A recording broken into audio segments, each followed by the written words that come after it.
The order was simple: spar with the instructor. Seconds later, the impossible happened. She whispered an apology, moved once, and the base's toughest trainer hit the ground, shoulder torn out of joint. The silence that followed was louder than any shout. 30 recruits stood frozen, their certainty shattered. The man they feared most had been dismantled in 4 seconds by the soldier they all dismissed as too quiet, too small, too weak. Who was she really, and what hidden past allowed her to break a legend so effortlessly? This wasn't a mistake, it was a revelation. At Red Mesa, strength and weakness were redefined that day. Stay with VeteranBiker, because once you hear what unfolded on that mat, you'll never look at combat training the same way again. Comment 1 if you're new, 2 if you've been with us, 3 if you ride with us every week. Like, subscribe, and stay to the end. Hale lunged, hand cutting through the air toward her shoulder, an opening move he'd executed 1,000 times before. Demi Quinn struck first. A sharp pivot, a blur of auburn hair, her left hand locking his wrist like a steel clamp while her right braced against his elbow. She shifted her weight, dropped her stance, and twisted with surgical precision. Hale's own size and momentum betrayed him. The pop was brutal, a sound that silenced the room more effectively than any shout of command. Hale's massive frame hit the mat with a heavy thud, his groan raw, his face twisted in pain as his shoulder tore free from its socket. 30 recruits froze mid-breath. Their instructor, the immovable, undefeated warhorse of Red Mesa, lay on the floor clutching his arm, and above him, calm as if nothing extraordinary had happened, stood Demi Quinn. "Apologies for the injury, Master Sergeant." Her voice was steady, formal, absurdly polite. Not one recruit moved, not one dared to laugh now. The lesson everyone thought they were about to see had just been rewritten in 4 seconds. The day had started like any other. The Arizona sun bled mercilessly into Bay Bravo, heat shimmering against corrugated steel roofing. By 7 a.m., the training bay was a furnace, air thick with dust, sweat, and disinfectant. Industrial fans churned without conviction, moving nothing but hotter air. Recruits stood in neat ranks on tacky rubber mats softened by years of pounding boots and spilled blood. Their olive-drab uniforms clung to damp skin, every wrinkle betraying exhaustion. The smell was unmistakable: rubber, polish, dust, and the sour tang of nerves. Most had resigned themselves to another Hale demonstration. They knew his reputation by heart. He was the man who broke egos for breakfast, the veteran who crushed cockiness out of recruits, proving over and over that size and strength annihilated naive determination. Usually, Hale chose the loudmouths, the ones who needed humbling. Today, his choice felt cruel. Quinn, front and center, heads turned, grins forming. Demi Quinn, the quiet one, too polite, too restrained, the kind of recruit people forgot was in the room. Since week 1, she'd been a punchline, the bookish soldier who wouldn't last. Phones slid discreetly into palms. A few recruits whispered odds on how long before she hit the mat. 30 seconds? 15? Some didn't expect she'd last 5. Demi stepped forward without hesitation. No swagger, no hesitation, no visible nerves. Her auburn hair was bound tight against the nape of her neck, her green eyes flat and unreadable, boots planted shoulder width, every movement precise. If there was fear, it was buried too deep to see. "Today," Hale boomed, his voice carrying against metal walls, "we'll demonstrate the importance of recognizing your limitations. Strength, size, experience, they matter. When you're outmatched, retreat is survival." The recruit smirked, exchanging side comments. Participation trophy. Lowered standards. Someone stifled a laugh. Demi gave the smallest nod. "Ready for this, Private?" Hale asked, playing to the gallery. "Yes, Master Sergeant," she said, her tone almost apologetic. "I apologize in advance for any inconvenience." More laughter. One recruit muttered, "She'll thank him on her way down." Then Hale lunged. It ended before most could blink. Hale's hand swept toward her shoulder, casual and dismissive, but Demi wasn't where he thought she'd be. A sidestep, a pivot, a capture of his wrist. Her elbow braced against his body became her leverage. In one seamless sequence, his shoulder surrendered with a crack that made every stomach turn. Gasps drowned the last of the laughter. A water bottle slipped from clammy fingers and hit the floor with a hollow thud. A curse escaped someone's lips before they bit it back. Hale's body twisted, instinct dragging him down to the mat before more damage could tear through bone and muscle. Demi released him the instant he collapsed. She stepped back, boots clicking into perfect alignment, stance neutral once again. Her expression didn't shift. She looked like someone who had completed a drill exactly as ordered. Staff Sergeant Grace Alvarez, one of the few female instructors at Red Mesa, moved first. She'd seen countless sparring injuries, but nothing like this. Kneeling beside Hale, she called for medics, though her gaze cut back to Demi again and again. That wasn't luck. That wasn't desperation. That was experience honed razor sharp. Hale's face was pale, lips tight against the pain, but his eyes burned with something other than anger. He tried to force himself upright, leaning heavily on his good arm. "Where the hell did you learn that?" His voice was hoarse, but it carried. Demi's answer was calm, clipped, infuriatingly professional. "Master Sergeant, my record is available for review." A murmur swept the ranks. That wasn't basic. She knew exactly what she was doing. No way that was beginner's luck. Recruits who had jeered minutes ago now stared at her as if she were a stranger. Their quiet classmate, the one they'd mocked, dismissed, written off, had dismantled their most feared instructor in seconds. Phones that had been raised to capture humiliation now shook in trembling hands, their recordings worth more than any bet. And then the heavy cadence of boots on concrete. Colonel Raymond Hayes entered, each step echoing through the training bay. His mere presence cut the chatter to nothing. Even Hale straightened as best he could, teeth clenched against pain, unwilling to look weak before command. But Hayes wasn't looking at him. His gaze went straight to Demi Quinn. For a beat, the entire bay seemed to hold its breath. 30 recruits, one wounded instructor, and a single quiet soldier standing at parade rest, all caught in the same silence. The storm hadn't passed. It was just beginning. The mat beneath Master Sergeant Richard Hale had absorbed countless collisions, bruising bodies and teaching humility in every session. But never before had it carried the weight of his defeat. He sat there, rigid and pale, a pillar suddenly fractured. The recruits kept their formation by instinct, though their discipline looked hollow now.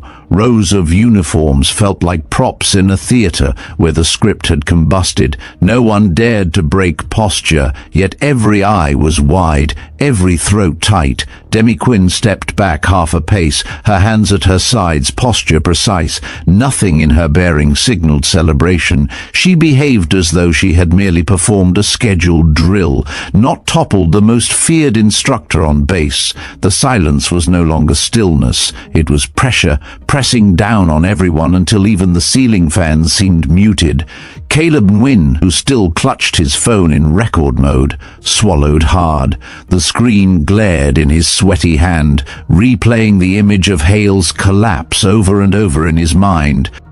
He wanted to pocket the device, but his body refused. Capturing this felt dangerous, but looking away felt impossible.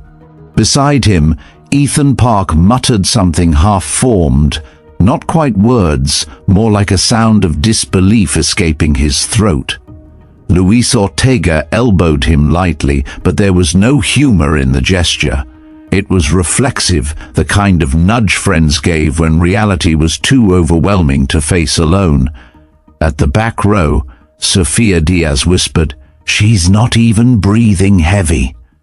Her comment trembled in the air, thin as a hairline crack across glass. Several heads turned, then quickly forward again, afraid to acknowledge the truth spoken aloud.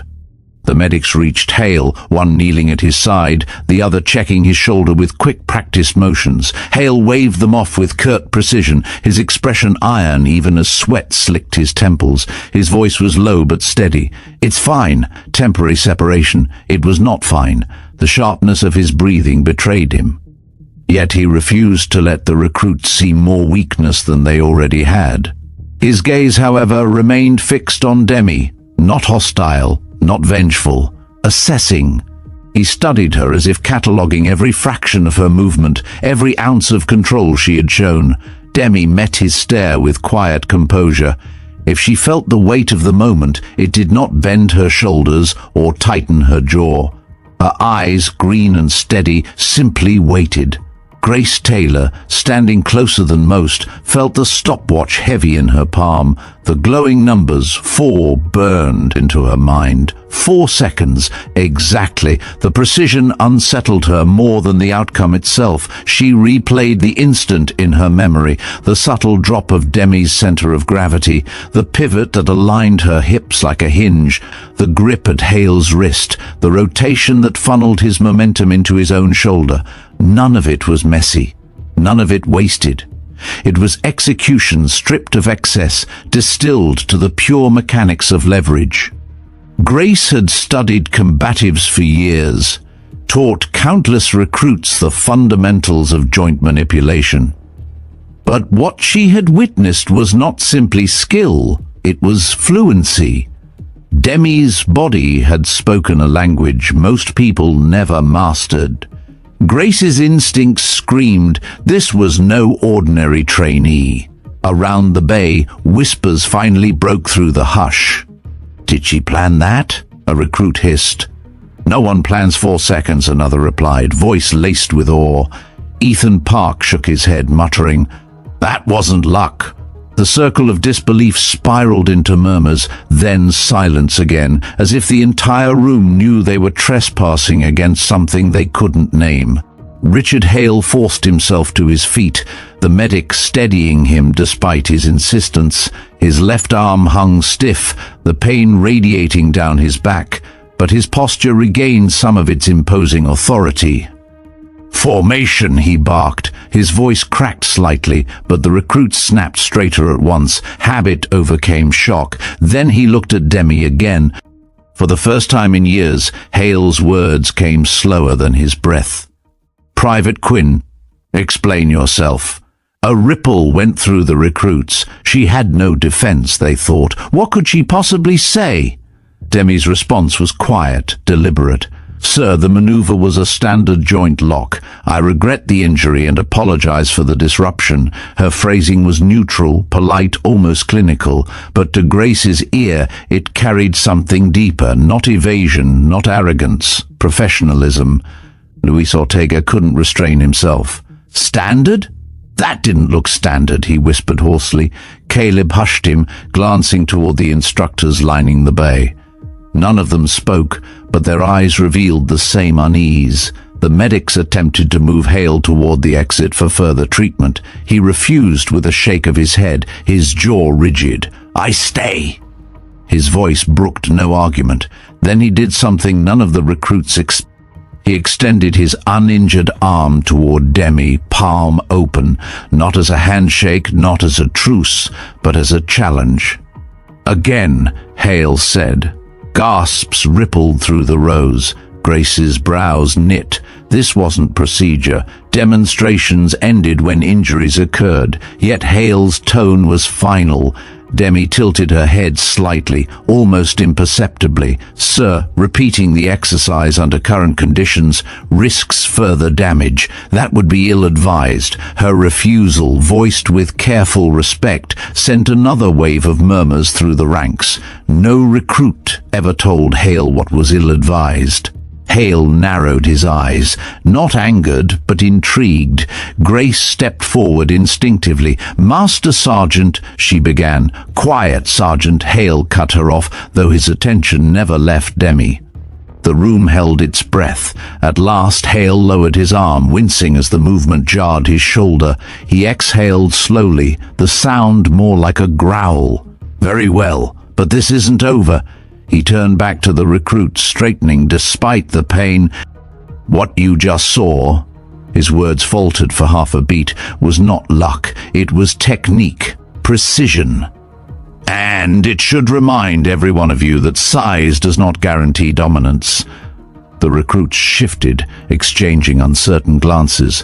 None had ever heard Hale concede anything resembling respect. Demi stood unmoved, expression steady, as though she were no more than a silent note in the lesson. Grace felt the weight of the moment settle into her chest. She couldn't decide which unsettled her more, Hale acknowledging a recruit, or Demi standing untouched by the storm she had just unleashed. The stopwatch in her pocket seemed heavier than iron. Outside, the desert sun blazed through the open bay doors, pouring gold light across the mat.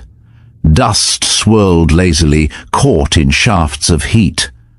The ordinary world went on, drills echoed from other training fields, cadence calls carried across the wind. Yet inside Bay Bravo, time felt suspended, reshaped by 4 seconds and everything that followed. Ethan Park finally broke formation enough to mutter to Luis, "He's not gonna let this drop." Luis didn't answer. His mind replayed Demi's apology, calm as if she were excusing herself from a meeting. It unsettled him more than the takedown itself. Hale paced slowly across the mat, ignoring the protests of the medics hovering nearby. He stopped in front of Demi, towering over her slight frame. His voice dropped low enough that only those closest could hear. "Private Quinn, I will not underestimate you again." Demi inclined her head slightly. "Understood, Master Sergeant." The simplicity of her reply rattled the recruits more than if she had boasted. Grace knew what was coming next. Hale would not allow this to end here. The lesson had slipped out of his hands, and he would seize it back. His pride demanded it, but so did his philosophy. Combat training meant testing limits, even at personal cost. And Demi, unflinching, was ready. The silence in Bay Bravo deepened once more, pregnant with the certainty that something larger was about to erupt. Richard Hale stood tall despite the ache tearing through his shoulder. The medics hovered, urging him toward the infirmary, but he shook them off with the same stubborn pride that had carried him through battlefields. Around him, the recruits were tense statues, their disbelief not yet giving way to understanding. Demi Quinn, unruffled in the center of the mat, looked neither victorious nor hesitant. Her presence was unreadable, the calm at the heart of the storm. Hale's voice cut across the bay, low but commanding, as he declared that the earlier exchange was insufficient. "This was no accident," he growled, his gaze locked on Demi. "You don't do what you just did without knowing exactly how to do it. If you want to show us all something real, then we go again. No half measures this time, full contact sparring, standard victory conditions." His announcement reverberated against the corrugated metal walls, each word clanging like steel. A ripple of unease moved through the recruits. They had watched a Titan fall in 4 seconds, and now he was demanding another round with the same opponent. Caleb Wynne lowered his phone halfway, suddenly uncertain if recording what came next was reckless. Ethan Park shifted on his feet, muttering under his breath that Hale must be insane.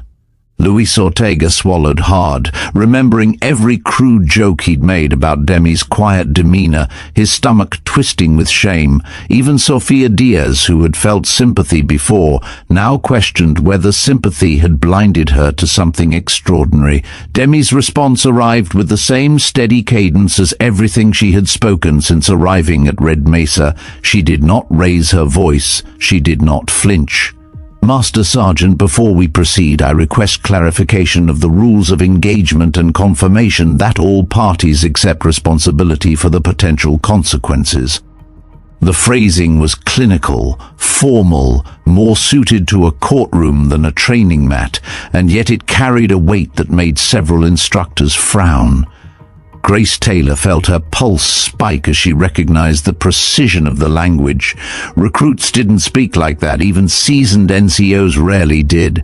This was the diction of someone accustomed to formal debriefs, someone who had lived under regulations written in blood and consequence. The room shifted in energy. What had been disbelief now carried the hum of suspicion. Hale stared at Demi for a long moment, his breathing steady but edged with pain. Then he nodded once, as if conceding the formality mattered. Full contact, 2-minute rounds, takedown or submission for victory, medical support standing by. Control your strikes, but don't hold back the intent. That clear enough for you? Demi inclined her head slightly. Acknowledged, Master Sergeant. I apologize for any further disruption that may occur. Her tone was courteous, but to the recruits it sounded almost like a warning cloaked in politeness. Caleb caught himself holding his breath, realizing she had just cautioned them all without raising her voice. Grace Taylor's jaw tightened. She remembered drills from her own early years when women in combat roles were forced to prove themselves again and again, sometimes under impossible standards. Demi's posture, her unshakable calm, echoed those memories, but this was sharper, more deliberate. Grace slipped her stopwatch into her pocket and stepped closer to the mat, ready to intervene if necessary. Hale rolled his good shoulder, ignoring the discomfort etched across his body. His presence was still commanding, though a shadow of doubt lingered behind his eyes. He faced the recruits with his usual authority. What you're about to see is education. Pay attention to positioning, leverage, and reaction time. This isn't entertainment, it's survival. His tone tried to recapture the instructional weight he always carried, but even he knew the words rang differently now. The recruits shuffled subtly, their boots squeaking against the rubberized floor. Some wanted to look away, but none could. Every pair of eyes was fixed on Demi and Hale, the mismatch in size somehow less meaningful than the invisible pressure radiating from the smaller soldier. The air inside Bay Bravo thickened. The industrial fans above churned uselessly, stirring the heat but providing no relief. Outside, sunlight poured through the open doors, cutting harsh angles across the floor, making the mat glow like a stage under a spotlight. Dust drifted lazily in the beams, tiny particles suspended as though time itself hesitated to move forward. Hale sank into his stance, feet planted, knees slightly bent, one arm guarding while the other hovered ready despite the pain in his shoulder. He was a predator ready to lunge, still dangerous even with injury. Demi shifted her weight almost imperceptibly, feet aligning in a posture that looked deceptively casual but placed her balance perfectly. Her hands hung loose, relaxed, but her eyes tracked Hale's every movement with hawk-like precision. Whispers spread through the recruits. Ethan leaned toward Luis, his voice barely audible. She's not nervous, not even close. Luis nodded mutely, throat dry, unable to add anything. Sophia crossed her arms tightly, as if holding herself together against the tension radiating from the center of the bay. Caleb adjusted his phone again, angling for a clear view, knowing whatever came next would be burned into memory, whether or not the footage survived. The silence was almost unbearable when Hale gave the signal. Begin. He moved first, just as he had before, though slower, more deliberate. Gone was the casual dominance of the initial demonstration. Now every step was measured, tactical, his feet whispering against the mat as he probed for an opening. His eyes flicked over Demi, searching for weakness, for hesitation, for anything that would explain the enigma before him. He feinted left, then right, testing her reactions. Demi didn't flinch. She adjusted her stance by inches, not giving him what he sought, but denying him nothing either. The recruits held their collective breath. Hale's advance carried the weight of decades of experience, but Demi's poise made him appear as though he were shadowboxing against a phantom. The tension was unbearable. Each microsecond dragged like an eternity, each faint shift of balance magnified under the watchful eyes surrounding them. Grace Taylor clenched her fists at her sides. She saw it again, the economy of Demi's movement, the precision of someone who didn't waste energy.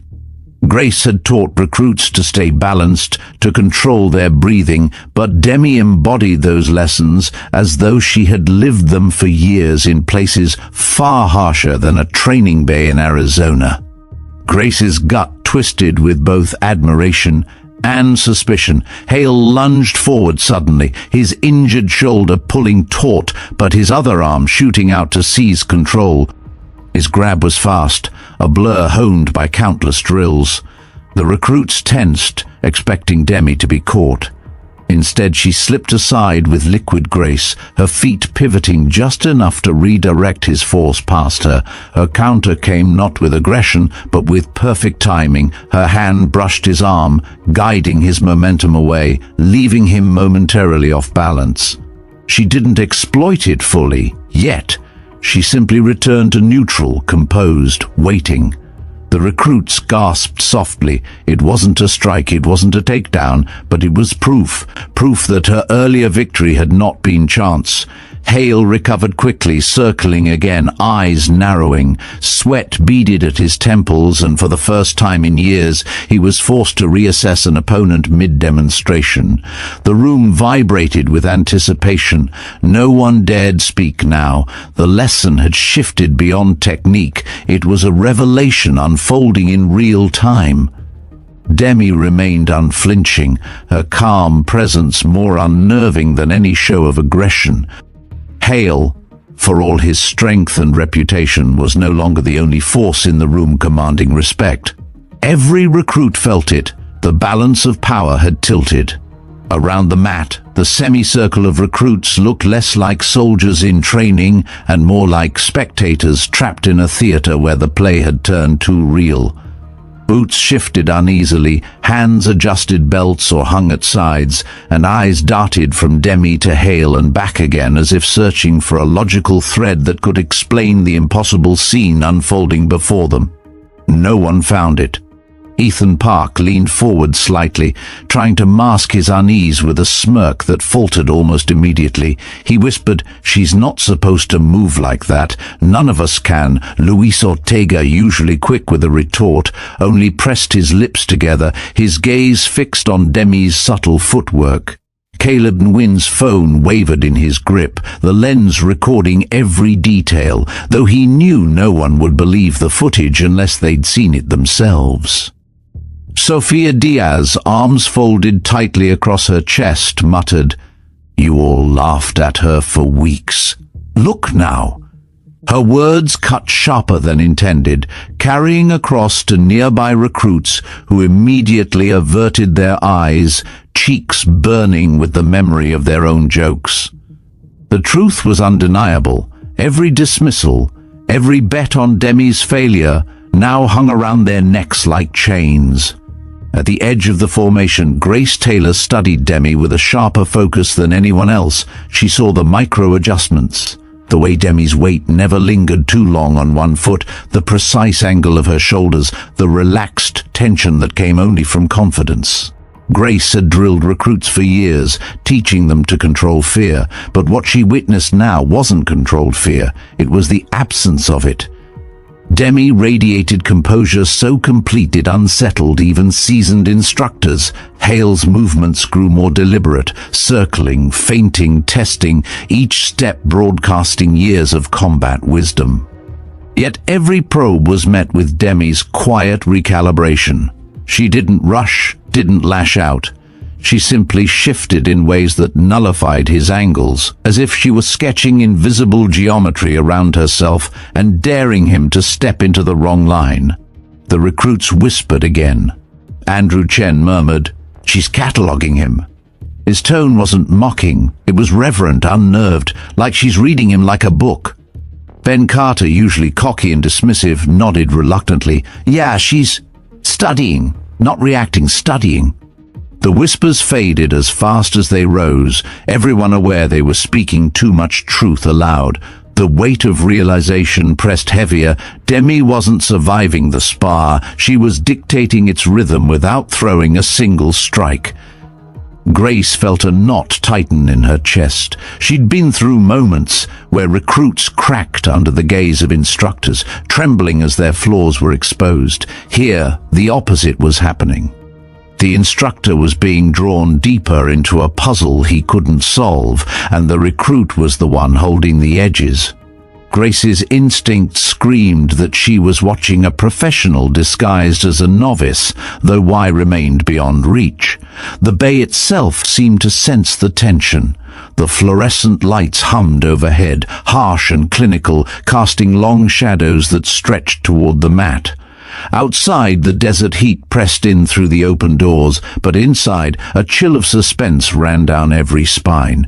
The industrial fans rattled as they spun, but their noise faded beneath the silence of 30 recruits too afraid to miss a second of what they were witnessing. Hale finally lunged with force, closing distance in a burst of power. His good arm shot forward, his frame dominating the mat as he sought to trap Demi in a grip that no recruit could break. The recruits leaned forward, convinced this would end it, but Demi pivoted, not away, but into his momentum. Her step was minimal, her hand brushed his sleeve, and suddenly his center of gravity shifted off balance. He stumbled a fraction, forced to correct himself before she chose to escalate.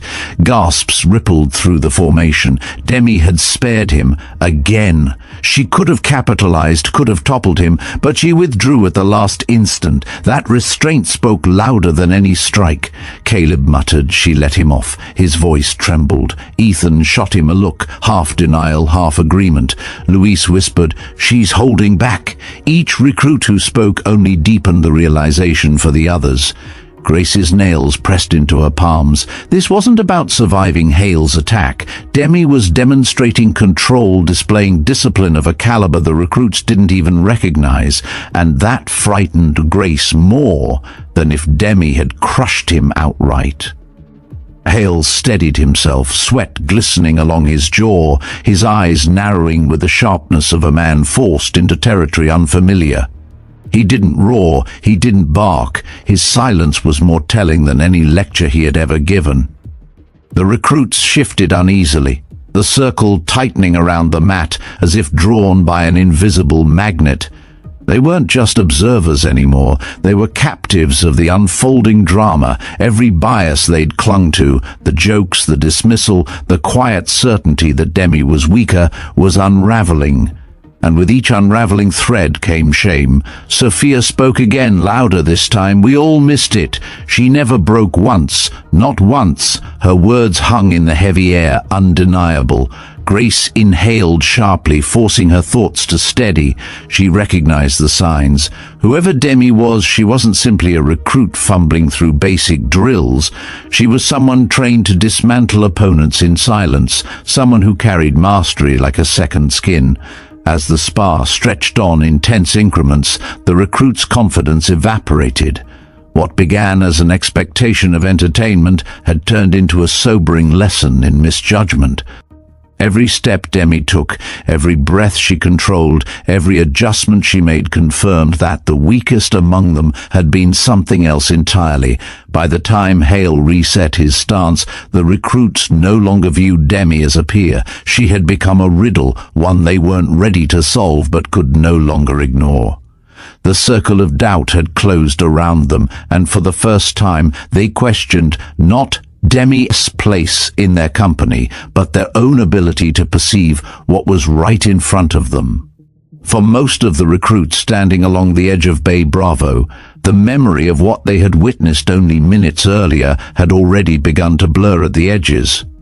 Not because it was forgettable, but because it was too sharp, too precise, a flash of movement too swift for the eye to record in its entirety. The human mind had tried to slow it down, but 4 seconds was not enough time for 30 pairs of eyes to process the impossible. They remembered the pop, the gasp, the sight of their legendary instructor doubled over. The details of how it happened were a haze. Grace Taylor, however, did not allow the moment to slip past unexamined. She replayed it over and over, each frame sharpened by the discipline of an instructor who had studied body mechanics for years. It was not brute force, not reckless improvisation. It was a cascade of perfectly sequenced actions, the subtle shift in Demi's feet that anchored her weight, the torque of her hips rotating like a hinge, the precise grip at the wrist and elbow that turned Hale's power against him. It had been as clinical as surgery. Grace had seen joint locks performed in countless drills, but always with hesitation, always with wasted movement. Here, there had been none. Demi's efficiency startled her. It was not the kind of execution taught in 6 weeks of training. It was the expression of years spent refining technique until it resembled instinct. Across the formation, recruits whispered among themselves, voices hushed, as if speaking too loudly might invite the same fate. Caleb Nguyen replayed the video on his phone, scrubbing back and forth with trembling fingers.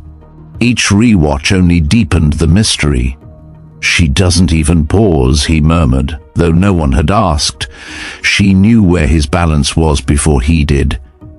Ethan Park leaned closer, his bravado gone. That wasn't training, that was something else. He couldn't find the right word. Luis Ortega rubbed the back of his neck, watching the footage over Ethan's shoulder. She didn't hit him, she didn't even throw him, she just turned him inside out. His voice cracked on the last words, not from humor, but from an uneasy recognition that what they had witnessed was not supposed to exist in a place like this. Sofia Diaz folded her arms and studied Demi herself. She saw a woman who looked almost ordinary, auburn hair pulled back, boots scuffed from drills, uniform crisp but not exceptional.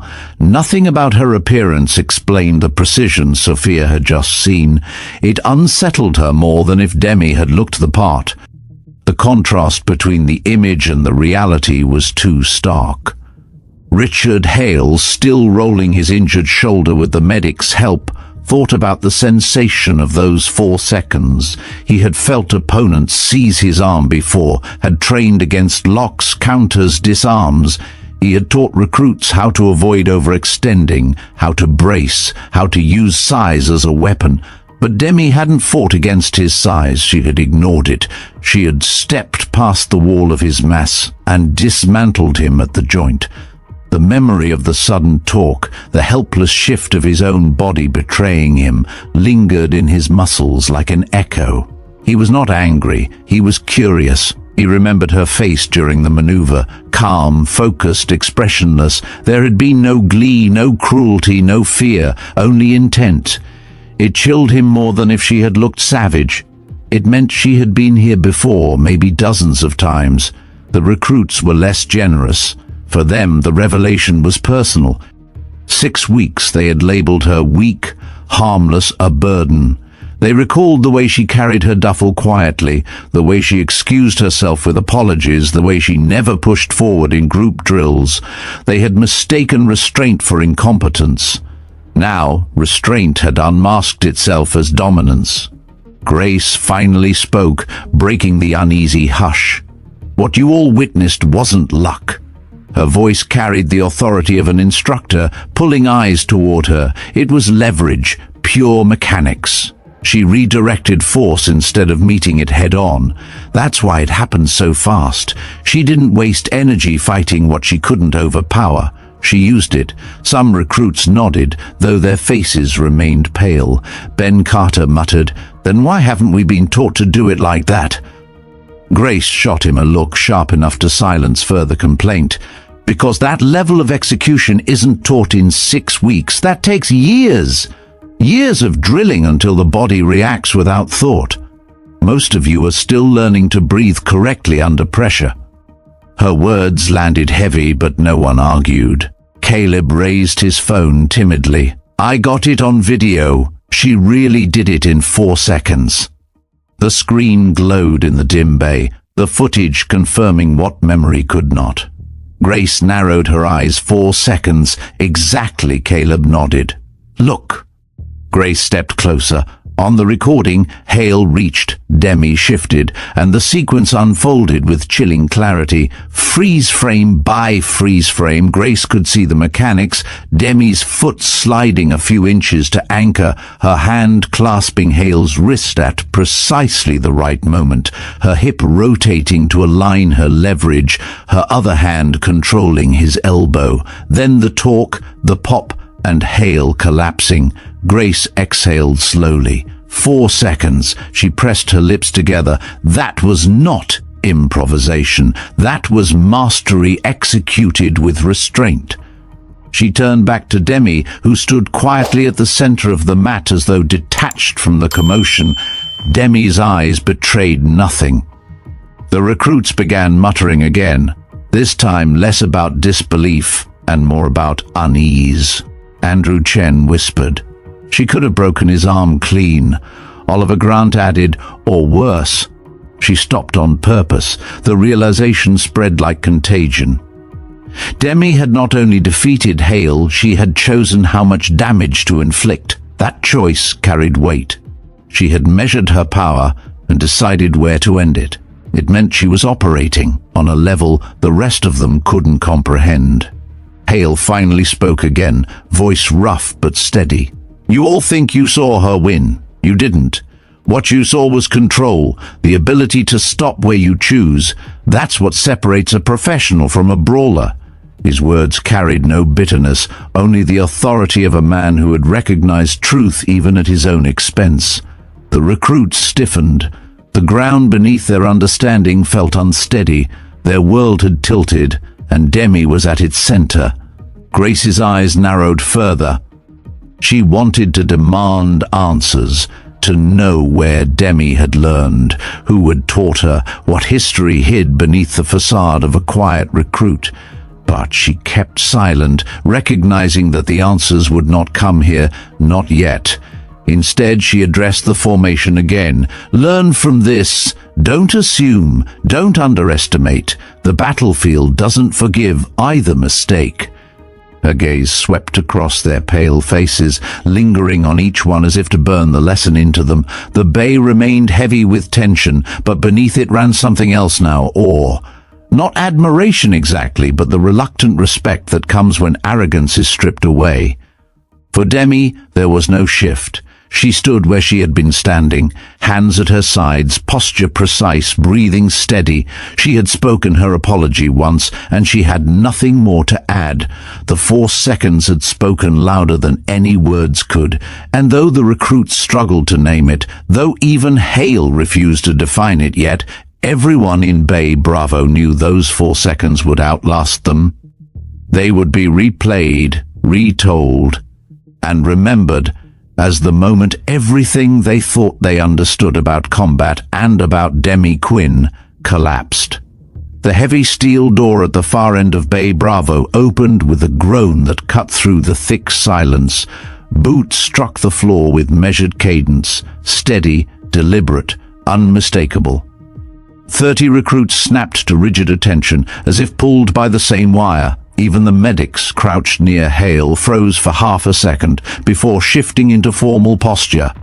Colonel Jonathan Cole entered with the kind of presence that silenced rooms without a word.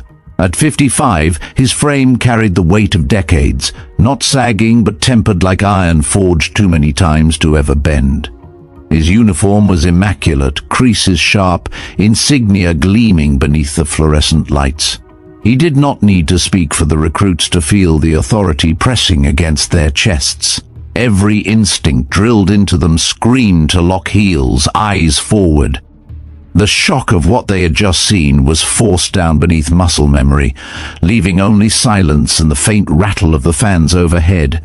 Even Hale, his shoulder bandaged and arms strapped tight, straightened as much as pain allowed. Only Demi moved differently. She did not snap to brittle posture or overcompensate. She inclined her head with measured respect, hands steady at her sides, as if acknowledging a peer rather than a distant figure of power. The detail did not escape Grace Taylor. Cole's eyes swept the bay once, passing over faces pale with tension, lingering briefly on Hale, then landing squarely on Demi. There was no hesitation in his steps as he crossed the mat, the ring of his boots echoing louder than the recruit's heartbeat. "Master Sergeant Hale," he said, his tone deep, clipped, carrying genuine concern. "Status?" Hale's response was immediate, professional despite the ache radiating from his shoulder. "Dislocation, sir. Clean separation. Treatment underway. No permanent damage expected." His jaw was tight, but his voice did not waver. Cole nodded once, then turned back toward Demi. When he spoke again, the shift in his tone was palpable, no longer the commanding bark of a senior officer addressing a recruit, but something closer to direct conversation between equals. "Captain Quinn," he said clearly, each syllable deliberate. The title detonated in the room like a grenade. The recruit's mind seized in disbelief. "Captain?" The word didn't fit. For 6 weeks they had known Demi as the quiet private, the smallest in stature, the least assertive in voice. Now the truth struck with devastating clarity. Their gazes darted between one another, as if searching for confirmation that they had all heard the same thing. Caleb nearly dropped his phone. Ethan muttered a curse under his breath, his face drained. Luis rubbed at his temple, as though the word itself caused physical pain. Sophia exhaled sharply, whispering, "Captain!" But the sound vanished in the silence. Grace Taylor remained still, though her chest tightened. She had suspected, but hearing it spoken with authority shook her core. Her mind raced. Special assignments, covert evaluations, instructors in disguise. It explained too much and yet still left questions unanswerable. Demi's reply was calm, professional, unwavering. "Yes, sir." Her voice carried no triumph, no apology, only acknowledgement. Cole's gaze softened by a fraction. Assessment completed within acceptable parameters. "Yes, sir," Demi confirmed. "I regret the injury to Master Sergeant Hale, but the circumstances required a definitive outcome." The recruits stood rigid, their bodies obeying orders but their minds spiraling. Every detail of the past weeks replayed under new light. Demi's meticulous equipment, her precise responses, her refusal to waste motion, her silent endurance. None of it had been weakness. It had been cover. Cole shifted his attention from Demi to the formation at large. His voice broadened, filling the bay with authority sharpened by purpose. "For those of you still processing what you have witnessed, Private Quinn does not exist. This soldier is Captain Demi Quinn, graduate of the Special Operations Command Advanced Combat Course, certified in multiple martial disciplines, combat tested on missions you will never read about." Gasps rippled through the ranks, some recruits biting them back too late. Cole ignored them. His words continued like hammer strikes. "She has served as instructor at the Special Warfare Training Center. She has operated in classified theaters across the globe. And for 6 weeks, she has lived among you, not as your superior officer, but as your peer. She has observed, evaluated, and recorded the authenticity of your responses." The silence that followed was suffocating. Recruits who had once chuckled behind Demi's back now burned with shame, their bravado exposed as hollow. Tyler Brooks, who still clutched the phone that had captured her 4-second takedown, realized the recording was no longer a curiosity but a classified artifact.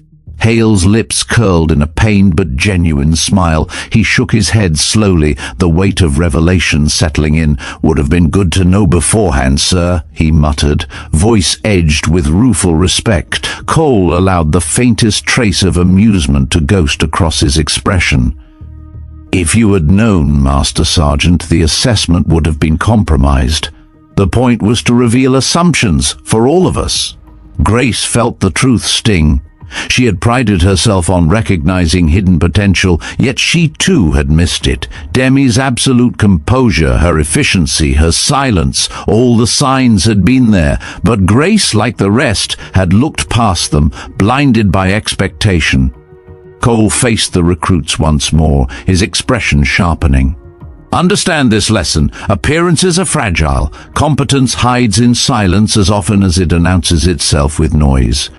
For 6 weeks you lived beside someone more qualified than your instructors, and you failed to recognize it. In the field, that blindness could cost you your life, or your team's. The words dug deep. Ethan's jaw clenched as he remembered every sarcastic remark. Louis stared at the floor, wishing it would swallow him.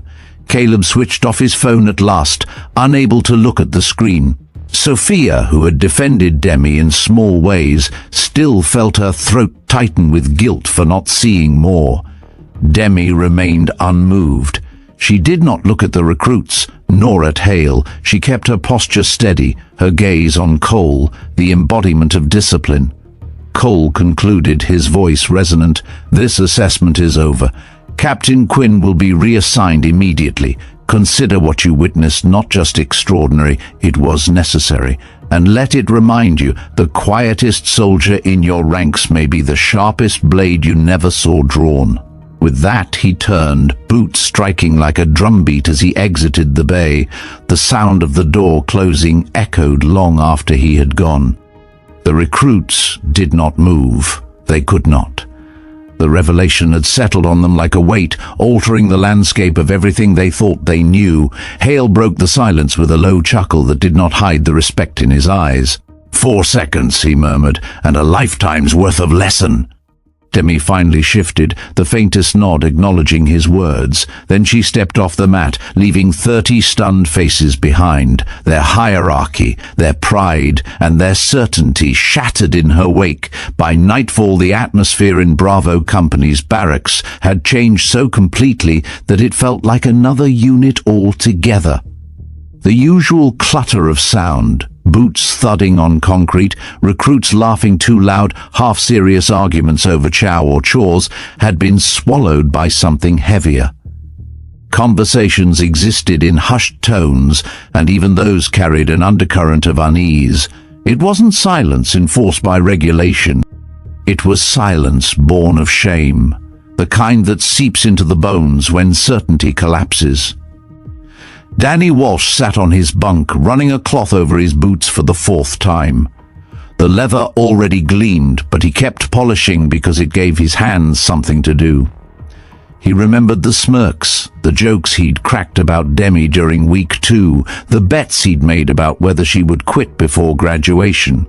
The words replayed now with a sting he couldn't shake. "We all thought we had her figured out," he muttered, though no one was listening. Across from him, Marcus Reed hunched over a sheet of stationery, pen hovering above the paper without touching. He wasn't writing to anyone. He was staring out the small window toward the training facilities, mind spiraling. All his confidence, every ounce of pride he had taken in his steady performance, felt hollow.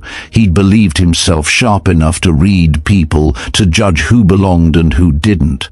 6 weeks beside Demi had proven him blind. Tyler Brooks was glued to his phone, replaying the 4-second clip on loop. Each pass revealed something new. He noticed how Demi had moved before Hale even made contact, how her stance had shifted as though she'd anticipated the grab long before it came. He froze frames, studying the geometry of her angles, the precise placement of her feet. The more he studied, the less it looked like combat, and the more it resembled a language he didn't yet understand. His stomach twisted with both awe and dread. Sophia Diaz sat at her desk, flipping through her training manual without reading. The words blurred, meaningless against the memory of Demi's composure. Sophia had defended her once or twice, annoyed at the others' jokes, but even she hadn't seen the truth. Demi hadn't been a quiet recruit, struggling to keep up. She had been restraint personified. And restraint, Sophia realized, required more power than any outburst. Ethan Park paced between bunks, energy wound too tight to sit still. His bravado was gone, replaced by restless muttering. "She played us," he said to no one in particular. 6 weeks, 6 damn weeks, and we never saw it." His tone wavered between bitterness and grudging respect, as if the two emotions battled inside him. Luis Ortega finally snapped, voice sharper than usual. "She didn't play us. We played ourselves. We saw what we wanted to see, and she let us." The words landed heavy. Ethan stopped pacing, unable to argue. In the corner, Andrew Chen leaned against the wall, arms folded. "She gave us signs," he said quietly. "Little things. The way she never wasted movement.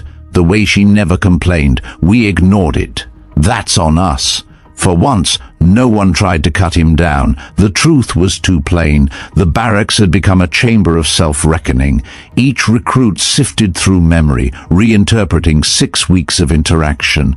Demi apologizing softly when equipment drills dragged. Demi's uniform always sharper than regulation demanded. Demi's silence during arguments in the mess hall. None of it had been weakness. It had been camouflage.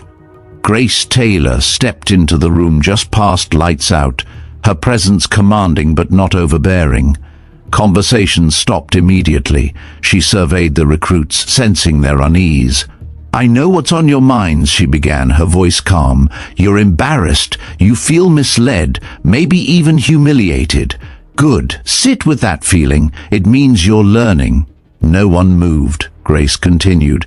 "What you saw today wasn't meant to humiliate you. It was meant to reveal blind spots. Yours, mine, even Master Sergeant Hale's. Every one of us underestimated her. You assumed competence had a look, a sound, a shape. You were wrong. And if you keep making that mistake out there, people die." The recruits absorbed her words like cold steel. Grace softened her tone slightly. "Demi Quinn didn't need your approval. She didn't even need your respect. What she gave you was a gift, proof that your instincts are flawed and proof that you can sharpen them. Don't waste it."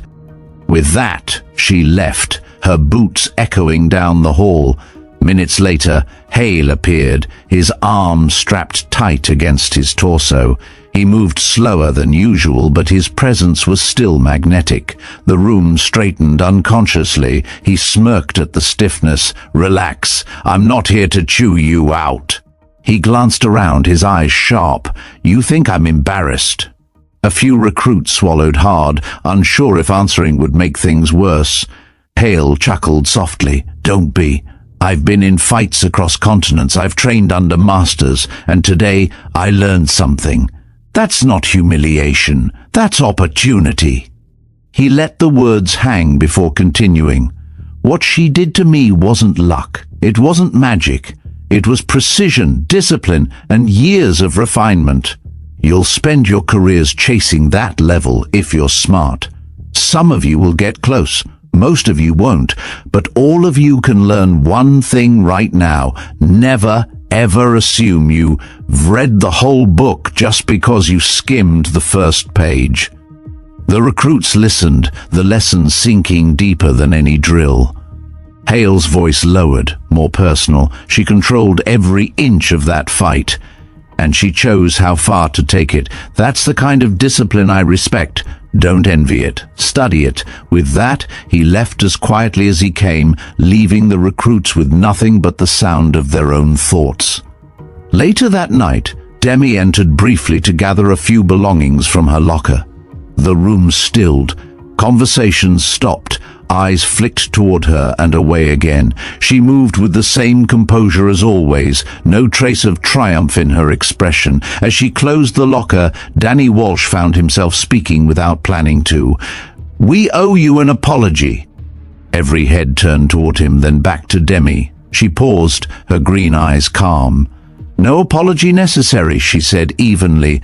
"The assessment required authenticity. You gave it. That's all that was expected." Her tone was not dismissive nor forgiving. It was matter-of-fact, a professional answer that placed no blame. She nodded once, then left, the door clicking shut behind her. The silence that followed was crushing. The recruit stared at the empty space where she had stood, struggling with the weight of her words. She hadn't sought revenge, hadn't basked in vindication. She had simply acknowledged the process and moved on. That, more than anything, unsettled them. When the lights dimmed fully and the barracks settled into uneasy stillness, sleep did not come easily. Danny lay awake, replaying every joke he'd made at Demi's expense. Marcus stared at the ceiling, pen still hovering over blank paper. Tyler clutched his phone, thumb hovering over delete, but unable to erase what felt like history. Ethan turned restlessly, Luis buried his face in his pillow, Sophia stared into the dark, and Andrew listened to the creak of bed springs, each one of them knowing they would never view their peers the same way again. By dawn, one truth had crystallized across Bravo Company. Demi Quinn had not only shattered Hale's shoulder, she had shattered their confidence in their own judgment, and from those fragments they would have to rebuild something stronger, or risk carrying the weakness with them into every battle yet to come. The following morning, Red Mesa looked no different from the outside. The desert sun still rose sharp over the ridges, painting the base in the same unflinching light. Boots still struck pavement in cadence runs, and voices still barked through megaphones. Yet within the walls of Bravo Company's training bay, everything felt altered. The recruits lined up for drills, their uniforms as crisp as always, but the edge of their posture was different. No one shuffled or muttered. No one sneered when a classmate struggled with straps or stumbled on an obstacle. The air carried an awareness, a shared caution born not from fear of punishment, but from recognition of their own blindness. Each face wore the residue of a hard lesson. Strength doesn't always announce itself. Sometimes it waits, hidden in plain sight, until it rewrites the room. Richard Hale stood at the center of the mat once more, his arm tightly strapped but his stance still commanding. His injured shoulder limited him, but the recruits quickly realized his presence had not diminished. If anything, the respect in their eyes had deepened. They had seen him humbled and return without bitterness, a kind of resilience that struck them as another form of strength. Grace Taylor flanked him, clipboard in hand, though her attention wasn't on paperwork. She scanned the formation with eyes sharper than usual. The night before had left her restless, mind replaying Demi's movements, her own failure to see past appearances, and Cole's blunt indictment of assumptions. Grace had decided if training doctrine couldn't prevent this blindness, then training doctrine had to change. Hale began without preamble. "You all know what happened yesterday. I won't repeat it. What matters is what you take from it. Captain Quinn didn't defeat me because she was stronger. She won because she understood control better than anyone in this room, including me." His gaze cut across the formation, steady and unflinching. "That's the standard I expect you to chase. Forget power, forget size, master control." The recruits nodded, their silence heavier than words. For once, no one looked bored, no one rolled their eyes. Grace stepped forward, her tone brisk but tinged with conviction. "From this day, Bravo Company will integrate analysis of that encounter into curriculum, not as myth, not as gossip, as case study." She clicked her pen against the clipboard. 4 seconds. That's all it took. "We'll dissect why it worked, how it worked, and what each of you missed when it was happening." A murmur spread, half anticipation, half dread. Tyler Brooks shifted uneasily, thinking of the video still on his phone. Grace's eyes pinned him, and to the one holding footage, "Keep it private. This isn't entertainment. It's instruction. Treat it accordingly." Tyler nodded quickly, clutching the device like contraband. When drills resumed, they were different. Instead of rote repetitions, instructors pause to demand observation. Where is your partner's balance? What openings are you ignoring? How could you redirect force instead of meeting it? For the first time, recruits began scanning one another, not with rivalry, but with careful study. Danny Walsh caught himself noticing how Sophia planted her feet, how Luis adjusted his shoulders mid-grapple. Marcus Reed, usually steady, faltered under this new scrutiny, but instead of laughter he received pointers. The culture was shifting, subtle but undeniable. Later that day, Hale requested a private meeting with Demi in a small briefing room near the infirmary. His arm was strapped across his chest, but his eyes were alive with curiosity.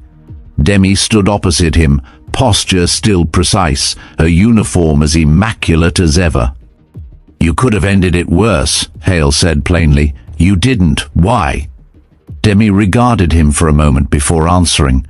"Control is measured not only by what you achieve, but by what you choose not to. My objective was demonstration, not destruction." Her voice was steady, professional, not defensive. Hale chuckled softly. "Fair answer. Still doesn't tell me where you learned to make it look that effortless." Demi's lips curved in the faintest suggestion of a smile. "Years of repetition, Master Sergeant. Nothing more glamorous than that." Hale nodded slowly.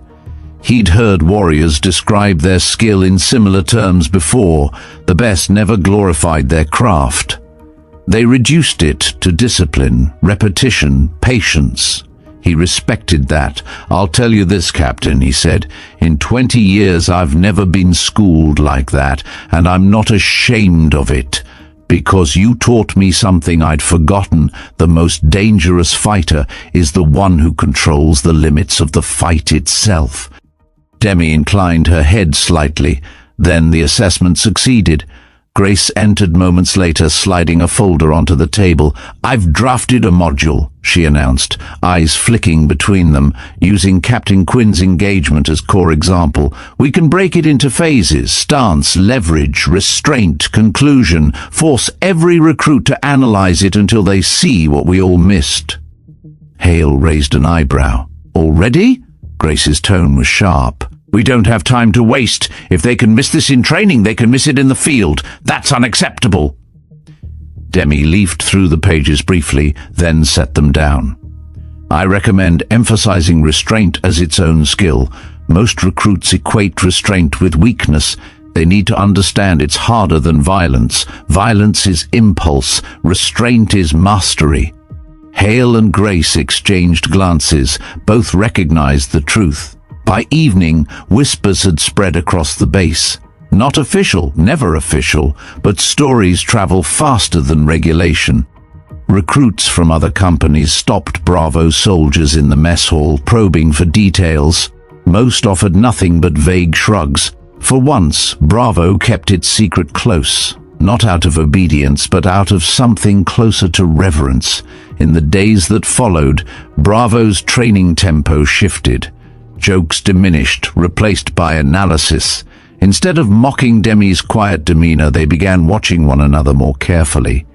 Danny Walsh caught Marcus Reed's tendency to overcommit during grapples and offered correction. Marcus in turn pointed out Caleb Min's sloppy footwork. The tone wasn't scornful anymore, it was collaborative. Demi's presence had reset the culture without needing to be there.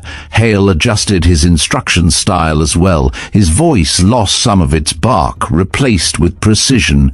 He demonstrated more slowly, emphasizing economy of motion. "Don't overpower," he repeated. "Redirect, simplify, conserve." He did not cite Demi by name, but every recruit knew the source of the shift. Grace spent long evenings refining her case study, converting the 4 seconds into diagrams and training sequences. She captured each micro-step, the stance, the timing, the torque. She wrote notes in the margins. Watch for the invisible shift. The smallest adjustment determines the outcome. She knew instructors across the base would adopt it soon. She intended for it to spread further. The recruits noticed the changes in themselves. Tyler Brooks stopped replaying the video and started sketching frames from memory, forcing himself to internalize the movement. Ethan Park, once loud and brash, grew quieter, more observant.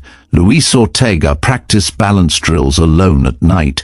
Sofia Diaz volunteered for extra rounds, testing her own control. Andrew Chen carried himself with new humility, quick to admit mistakes, quicker to learn from them. The 4 seconds had become more than a shock. It had become a seed planted deep, growing into something transformative. 2 weeks later, Colonel Cole returned for a briefing. The recruits stood straighter than ever, not from fear, but from resolve. Cole addressed them with his usual gravity. "I hear Bravo has changed. Good. Remember, you were chosen for this experiment because I believed you could absorb the lesson. Don't waste it." His gaze swept the room. "Captain Quinn won't be here to remind you. That's your burden now." The recruits nodded as one. That night in the barracks, conversation shifted. Not about Demi's hidden rank, not about Hale's injury, but about themselves. Who had failed to notice? Who had misjudged the worst? Who had the most to learn? They compared flaws openly, without mockery. In its place was something new, accountability. When Demi departed the base under quiet orders, no farewell ceremony marked her exit. She left as she had lived among them, silent, steady, unnoticed, until absence revealed her weight. The recruits watched her go from behind glass windows, not daring to wave. She did not turn, did not acknowledge, simply moved with purpose toward her next assignment. Hale stood with Grace at the edge of the mat later that evening. "Think they'll carry it forward?" he asked. Grace nodded. "They don't have a choice. Once you've seen 4 seconds redefine everything, you can't go back." Hale smirked, rolling his still tender shoulder. "Guess none of us can." 6 months after the incident in Bay Bravo, the memory of those 4 seconds had already transcended the company that witnessed it. At Red Mesa, it had become whispered shorthand among recruits. "Don't miss the 4 seconds." The phrase meant vigilance, humility, and the recognition that strength rarely looks like what you expect. Instructors began repeating it in lectures. New arrivals who hadn't even been at the base when it happened used it to warn one another against arrogance. For Bravo Company, who had lived the lesson firsthand, the phrase was heavier. They carried it into every drill, every run, every inspection. It was no longer gossip, it was scar tissue. Danny Walsh, now deployed with a mechanized unit in Germany, found himself quieter than before. He still cracked jokes, but never at the expense of the quiet ones. During exercises, he caught himself watching the soldiers who didn't speak much, who simply performed with consistency. He remembered Demi polishing her boots in silence, letting others mock. Now he paid attention to the ones who did the same. When younger recruits asked why, he only shook his head and said, 4 seconds. You'll understand someday. Marcus Reed, attached to a training mission in Eastern Europe, developed a reputation for spotting potential others overlooked. He noticed local conscripts who handled their weapons with unpracticed but intuitive care. Instead of dismissing them, he cultivated them, remembering how Demi had been dismissed. His superiors praised his eye for talent, though Marcus never explained its origin. In private, he still saw her calm gaze every time he misjudged someone. Tyler Brooks, stationed stateside, kept the video on his phone. He never uploaded it, never shared it outside Bravo, though plenty of people asked. He replayed it in quiet moments, not for entertainment but for calibration. Each viewing reminded him of how easily perception could betray. He began journaling after drills, noting small details about his teammates, the way one carried gear without strain, the way another never lost rhythm on a march. Tyler had become a collector of subtleties. He owed that to Demi. Sophia Diaz found her own transformation subtler but profound. She had once defended Demi half-heartedly against jokes, but now she regretted not having defended harder. That regret fueled her resolve. When she encountered quieter soldiers, she leaned closer, listened more, asked questions instead of assuming. She discovered a depth in people she might once have overlooked. Her empathy sharpened into vigilance. Even Ethan Park, the loudest voice of dismissal, had changed. In the Middle East, on his first live patrol, he caught himself underestimating a local interpreter, a thin man who barely spoke above a whisper.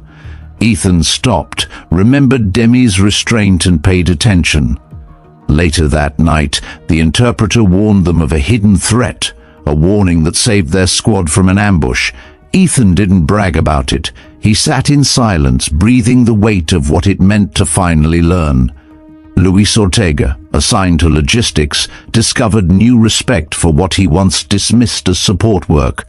He remembered Demi's meticulous gear, her attention to detail, how she treated even small tasks with seriousness. Luis began treating every checklist as life or death. His colleagues teased him at first, but when his precision caught a dangerous error in munitions storage, they stopped laughing. He understood, as Demi had, that restraint wasn't weakness, it was foresight.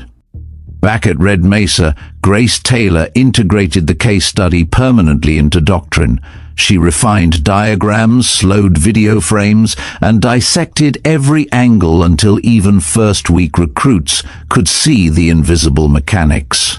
Instructors across the base debated her approach, some skeptical at first, but over time, none could deny its value. She had transformed a moment of shock into a living curriculum. Richard Hale, still training recruits despite the scar tissue in his shoulder, used the story in every lecture. He never framed it as humiliation. Instead, he told it as a reminder, strength without control is nothing. Control without restraint is dangerous. Respect the quiet ones. They might be carrying lessons you can't afford to ignore. His recruits listened with wide eyes, sensing the weight of personal testimony. As for Demi Quinn, she was gone from Red Mesa within days of the revelation, reassigned to a role no one at Bravo would ever read about. Rumors spread. Some said she was deployed overseas, others that she was teaching at an even more secretive school. The truth remained classified, but her absence did not lessen her presence. Her shadow lingered in every mat drill, every whispered phrase, every moment a recruit thought twice before dismissing a peer. The legend of Captain Quinn grew beyond Red Mesa.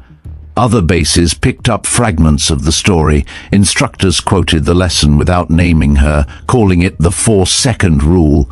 Soldiers adopted it as shorthand for humility. Judge too quickly and you'll miss what matters. The most striking change wasn't in doctrine or drills, but in the recruits themselves.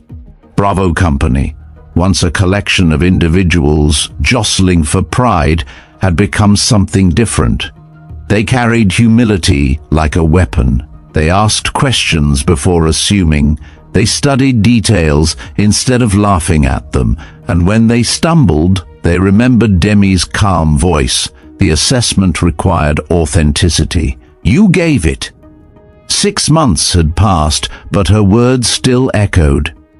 In the end, Demi Quinn had done more than dislocate a shoulder. She had dislocated an entire way of thinking. The true fracture hadn't been in Hale's joint, it had been in the company's arrogance.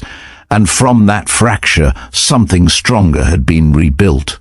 At Red Mesa, late at night when recruits whispered across bunks, one question always circled: what else have we failed to see? It was a question no one had asked before Demi. Now, it guided them. And so the 4 seconds lived on, not as spectacle, but as doctrine, as warning, as legacy. A reminder carved into memory that the most dangerous fighters are not always the loudest, the largest, or the most obvious. Sometimes they are the quietest, the ones who apologize softly, who stand steady without drawing attention. Sometimes they are the ones who carry storms in silence. For Bravo Company, and for every soldier who inherited their story, the lesson was permanent. Never underestimate the power hidden in plain sight. Because one day, in less than 4 seconds, it might rewrite everything you thought you knew.